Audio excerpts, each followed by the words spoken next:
আগামী বৃহস্পতিবারের মধ্যে জুলাই সনদ নিয়ে চূড়ান্ত কোনো সিদ্ধান্ত নেওয়া যাবে বলে প্রত্যাশা করছে ঐক্যমত্য কমিশনের সহসভাপতি অধ্যাপক আলী রিয়াজ।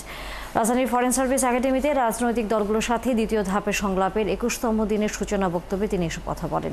তিনি বলেন, প্রথম ধাপ ও দ্বিতীয় ধাপের সংলাপে ঐক্যমত্য হওয়া বিষয়গুলো আজ বা কালের মধ্যে রাজনৈতিক দলগুলোর কাছে পাঠানো হবে। ৩১ জুলাইয়ের মধ্যে দ্বিতীয় ধাপের সংলাপ শেষ করতে চায় কমিশন।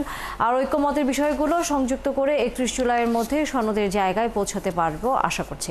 আজ তত্ত্বাবধায়ক সরকার, সংসদে নারীর প্রতিনিধিত্ব, মহা হিসাব নিরীক্ষক ও নিয়ন্ত্রক এবং নেপাল নিয়োগের বিধান নিয়ে আলোচনা হচ্ছে।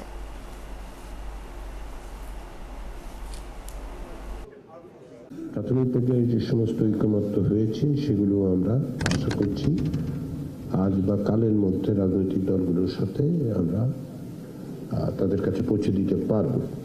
তাতে করে যেটা হবে, এখন পর্যন্ত প্রাথমিক পর্যায়ের ঐক্যমত্যের জায়গাগুলো এবং গত এই পর্যায়ে যেগুলো হয়েছে সেগুলো সমন্বিত করে পরশু দিনের মধ্যে আমরা একটা সনদের জায়গায় পৌঁছাবো।